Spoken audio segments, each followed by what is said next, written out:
Hello, assalamu alaikum to all, dear. My name is Amanullah. Today I will explain the history of Kepler law. Kepler law कब से शुरू हुआ था, means उसका जो background है वो मैं इस लेक्चर में एक्सप्लेन करूंगा.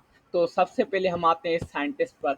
आस्ट्रोटोटल, जिसने 350 में बताया कि जो फिजिकल लॉस हैं, जो ये यूनिवर्स है, ये दुनिया है, या जो भी उस यूनिवर्स में जो भी सोलर सिस्टम आता है, प्लैनेट्स आते हैं, ईटीसी, तो ये सब क्या, ये फिजिकल लॉस के थ्रू चलता है. ये साइंटिस्ट का नाम था आस्ट्रोटोटल, 350 बीसी में बताया. उसके बाद एक और साइंटिस्ट आया जिसका नाम था पैथागोरस. पैथागोरस 1550 बीसी में क्लेम किया कि जो ये फेनोमेना या यूनिवर्स है, ये नेचुरल फेनोमेना जो चलती है वो मैथमेटिक्स के रूल के थ्रू चलती है.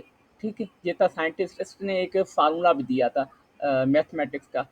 ठीक है, इस 1550 बीसी में.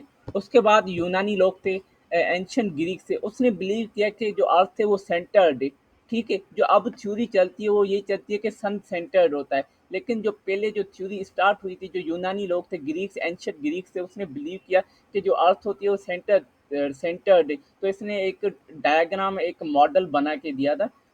ठीक है, उसके बाद ये था डायग्राम, मॉडल था जो यूनानी लोगों ने दिया था. अर्थ क्या है, एक सेंटर्ड प्लेनेट है. उसके जो अराउंड ऑर्बिट्स हैं, उसमें और प्लेनेट आते हैं, मून आता है, वेनस आता है, सन भी इसके अराउंड किसी ऑर्बिट में आता है. लेकिन उसके बाद एक और साइंटिस्ट आया था, उसने बताया कि जो अर्थ है वो सेंटर नहीं है, सन सेंटर्ड है. तो ये यूनानी लोगों का ये बना हुआ एक मॉडल है. ठीक है, ये था साइंटिस्ट कापरनिकस. 1500 में एक इसने मैथमेटिकल मॉडल डेवलप किया जिसमें इसने शो किया कि जो सन है वो सेंटर्ड होता है, अर्थ नहीं होता. तो इसने ग्रीक, एंशियंट ग्रीक की थ्योरी को क्या किया, रिजेक्ट किया. और इसकी जो थ्योरी है वो वाकई 100% सही है इस साइंटिस्ट की. उसके बाद एक और साइंटिस्ट आया, टाइको ब्राय. ये था, इसका मॉडल था, जैसे सन सेंटर्ड में आता है. उसके बाद जो अराउंड ऑर्बिट्स होते हैं उसमें अर्थ, प्लेनेट, जुपिटर, मार्स, ईटीसी, जो भी प्लेनेट आते हैं. ठीक है, ये था साइंटिस्ट टाइको ब्राय. टाइको ब्राय अब कॉपरनिकस के बाद टाइको ब्राय साइंटिस्ट था जिसने जो ऑर्बिट में जो प्लेनेट्स मूव करे उसकी पोजीशन बताई.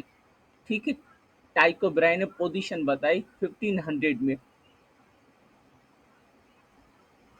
अब इस थ्योरी को आगे लेके आया वो था कैपलस लॉ था. कैपलर साइंटिस्ट था जिसने इस थ्योरी को आगे बढ़ाया.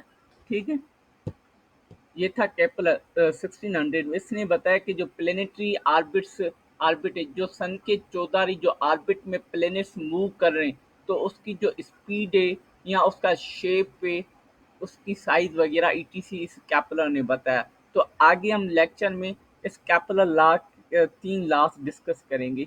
ठीक है, कैसे उसकी स्पीड बढ़ती है, कैसे वो शेप बताता है, या जैसे सर्कुलर शेप होता है, एलिप्टिकल शेप होता है, पैराबोलिक होता है. जो अर्थ ऑर्बिट का जो शेप होता है वो कैसा होता है, सर्कुलर होता है, एलिप्टिकल होता है, या पैराबोलिक होता है. तो हम आगे नेक्स्ट लेक्चर में एक्सप्लेन करेंगे. सो ये था हमारा lecture history of the कैपलर law. Thank you so much for watching.